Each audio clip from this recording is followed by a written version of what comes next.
Donald Trump is losing his mind over investigations involving people far less important to him than Barron Trump. And now Barron could be dragged before Congress to answer questions about his reported relationship with Andrew Tate.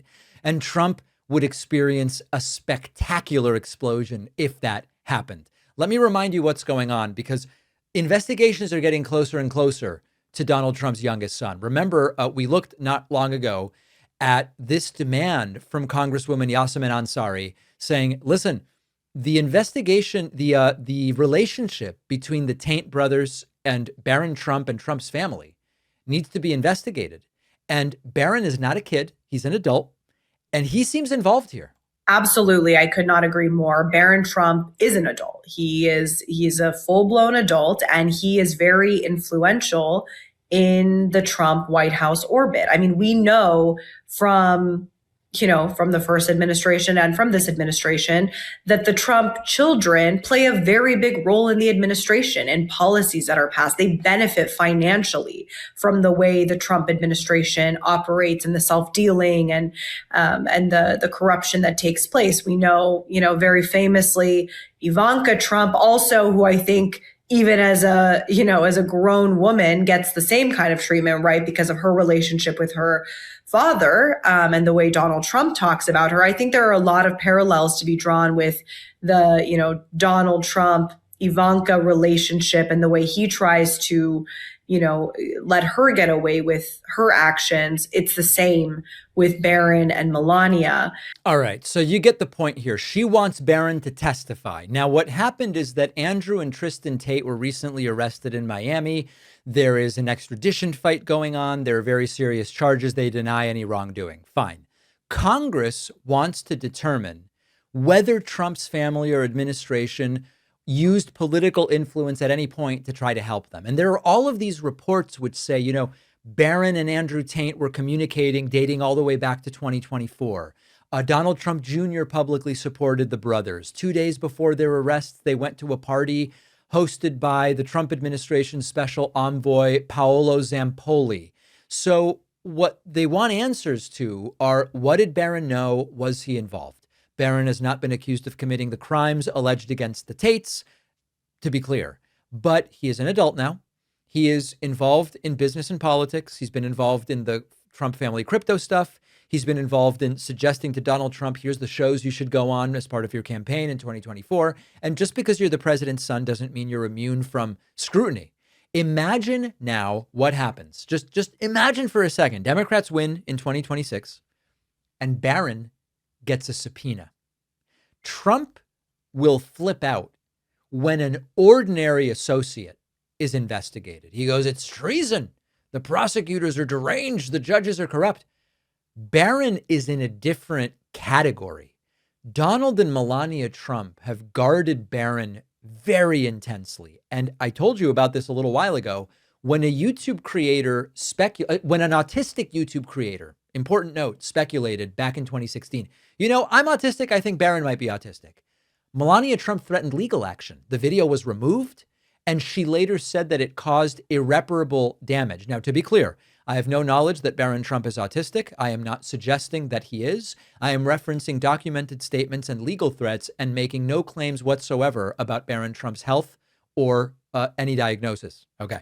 The point is, when Barron attracts any public attention, this family flips out.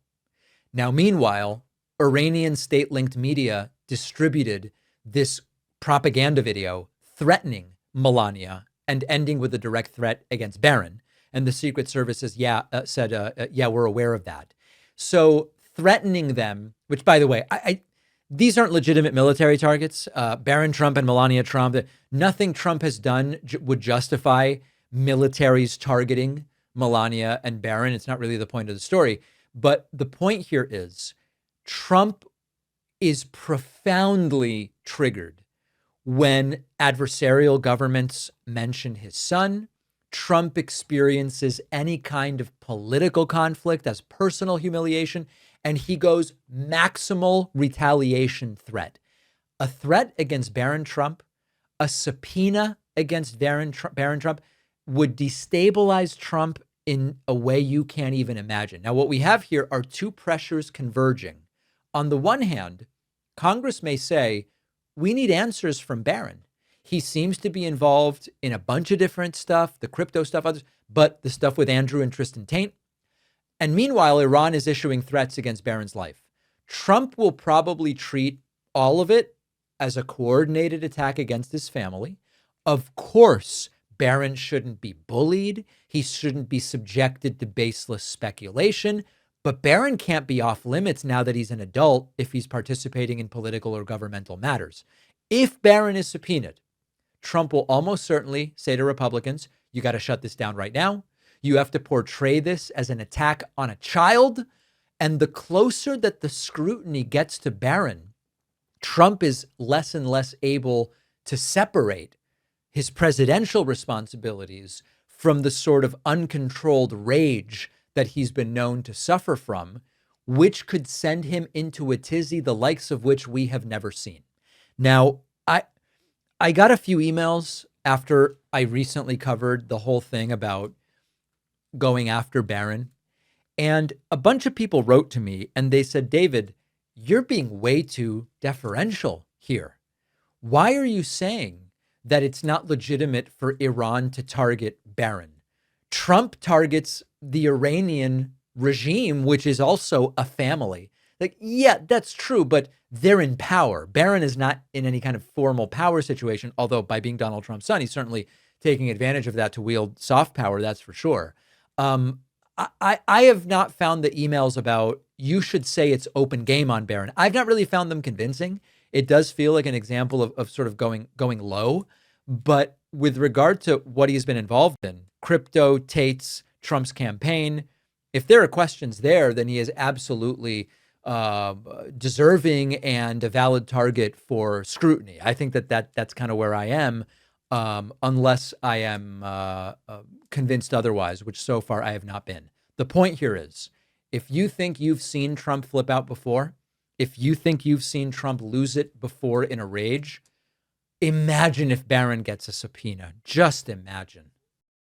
One of our sponsors today is the book What We Carry Forward by Ithal. It's a collection of connected stories about people trying to preserve truth, identity, family, and dignity as powerful institutions pressure them to conform. What really struck me is how the book turns those questions into just very human stories. The book looks at the fear and uncertainty of leaving a life behind, building another.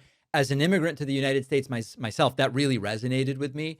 But it also asks this broader question: what does survival demand from us? What can silence cost? What do we owe people who can't simply blend in or play along? The book has been really well received, 4.8 star rating on Amazon. One reviewer says it's a truly vital, beautiful, heartbreaking book. There's also a bonus chapter I think my audience will love. It's a sort of dark, funny satire of the insanity of the current administration and the pressure to go along with just obvious political absurdity. Pick up your copy of What We Carry Forward by Ithal at davidpakman.com/carryforward. The link is in the description.